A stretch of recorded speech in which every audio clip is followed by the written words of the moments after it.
আসসালামু আলাইকুম এভরিওয়ান। এই সমস্যাটা দেখো, এখানে বলছে দেখাও যে sin x into 1 plus cos x এর গরিষ্ঠ আম, এটা গরিষ্ঠ মান হবে যখন x equal to pi by 3। অর্থাৎ এই ফাংশনটার মান তখনই গরিষ্ঠ হবে, অর্থাৎ সর্বোচ্চ হবে যখন x এর মান হবে পাই বাই 3। তো ঠিক আছে, এটাকে আমরা কীভাবে করবো? আলটিমেটলি আমাদের দেখাইতে হবে যে এটাকে যদি আমরা গুণমানটা আমরা বের করতে চাই, তাহলে আলটিমেটলি এক্স এর ভ্যালুটা হইতে হবে পাই বাই 3। বুঝতে পারছো? ওকে, তো চলো এটাকে আমি ওয়াই ধরে নিই। Let y is equal to sine x, এখানে 1 প্লাস কজ এক্স। এটার প্রথম ডেরিভেটিভের মান বের করতে হলে আমাদের ডিওয়াই বাই ডিএক্সটা অর্থাৎ এক্স এর সাপেক্ষে অন্তরীকরণ করতে হবে। ইকুয়াল টু ইউভি অ্যাপ্লাই করতে পারো, তাহলে ইউকে রেখে ভিকে অন্তরীকরণ, তাহলে সাইন এক্সকে আমি রেখে দিই। এটাকে অন্তরীকরণ করলে কত হয়? দেখো, এই 1 হয়ে যাবে 0 আর cos হয়ে যাবে sin x, minus sin x, তাহলে মাইনাস এখানে তো sin x, এখানে একটা মাইনাস আছে, এই মাইনাসটা আমি বাড়িয়ে নিয়ে আসছি। ওকে, মাঝখানে প্লাস, সূত্রের প্লাস, এখন এটাকে রেখে এটাকে অন্তরীকরণ করব। এটাকে অন্তরীকরণ করলে কিন্তু cos x আসে, 1 প্লাস cos x ইন্টু আছে কি cos x। ওকে, এটা minus sin square x, minus sin square x, মাঝখানে এখানে আছে প্লাস, দেখো cos x plus cos square x, cos x plus cos square x। এই কজটাকে এই পাশে নিয়ে আসো, cos x, আর এখানে দেখো cos স্কোয়ার x আর sin স্কোয়ার x আছে। আমি চাইলে sin স্কোয়ার xটাকে cos স্কোয়ার x এ রূপান্তর করতে পারি চাইলেই, বুঝছো? তাহলে আমাদের কি হবে, এখানে প্লাস cos স্কোয়ার x আর এটা মাইনাস sin স্কোয়ার x, তাহলে minus 1 plus cos square x। তাহলে এই cos স্কোয়ার x আর cos স্কোয়ার x মানে 2 cos square x, 2 cos square x plus cos x minus, এটা আমাদের ফার্স্ট ডেরিভেটিভের মান। এখন আমাদের সেকেন্ড ডেরিভেটিভ বের করতে হবে, তাহলে d square y by d x square নাকি ইকুয়াল টু, এটা করলে আমাদের 4 cos x আবার মাইনাস সাইন এক্স, তাহলে minus 4 cos x sin x। ঠিক আছে, মাইনাস সাইন এক্স। ওকে, এখন এই যে ফার্স্ট ডেরিভেটিভের মানটাকে 0 ধরে চরম বিন্দু বের করতে হবে।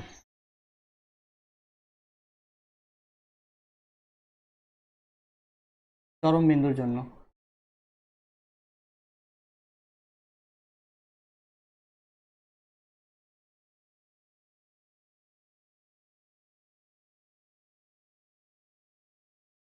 চরম বিন্দুর জন্য, ঠিক আছে, চরম বিন্দুর জন্য আমরা এখন এটাকে 0 ধরবো। আলটিমেটলি এই পুরোটা 0 হয়ে যাবে, লিখেই দিই d i by d x is equal 0 to cos square x plus cos x minus 1 equal 0।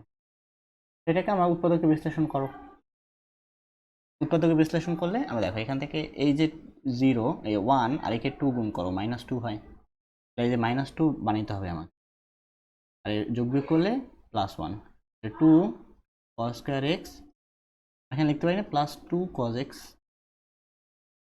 Minus cos x minus 1 equal 0।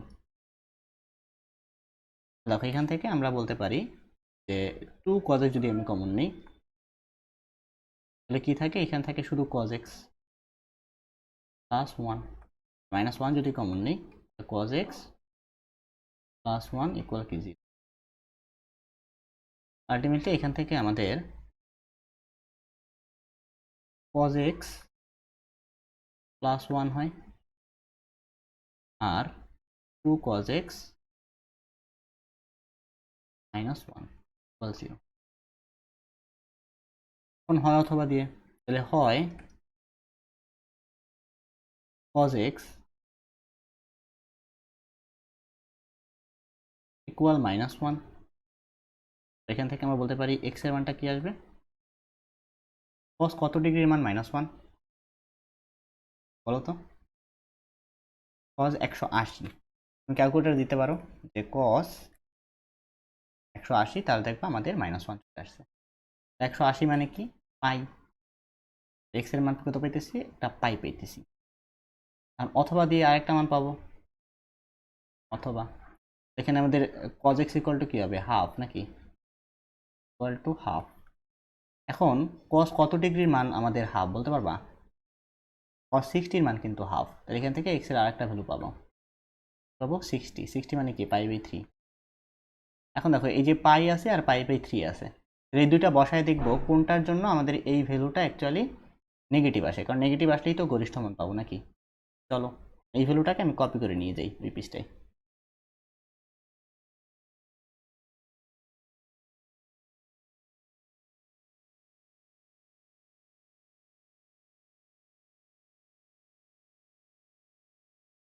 x equal to পাই হলে d² by dx² equal to কত হবে? তাহলে বসাও এখানে পাই। দেখো আমাদের -4, পাই মানে 180 বসাইতে পারো, -4 cos 180 sin 180, আর পাই তখন বসাইতে পারবা যখন তুমি রেডিয়ানে নিয়ে কাজ করবা, sin 180। আমাদের আসতেছে কত? 0। যেহেতু 0 আসতেছে তাহলে এটা দিয়ে আমরা ম্যাক্সিমাম মিনিমাম পাওয়া যাবে না। হ্যাঁ, যদি আমাদের নেগেটিভ পজিটিভ আসতো তখন আমাদের ম্যাক্সিমাম মিনিমাম পাইতাম। তো আসছো এখন আমরা x এর ভ্যালু যদি π/3 হয় তখন d² বাই dx² এর মান কত?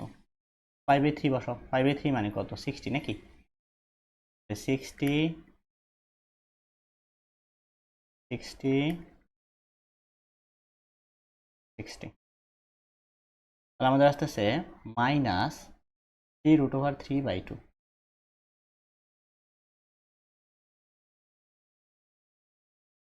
ওকে, তাহলে এটা কি এই 0 চেয়ে ছোট? অতএব x ইকুয়াল টু π/3 এর জন্য গরিষ্ঠ মান পাওয়া যাবে, গরিষ্ঠ মান পাওয়া যাবে। ক্লিয়ার? ওকে।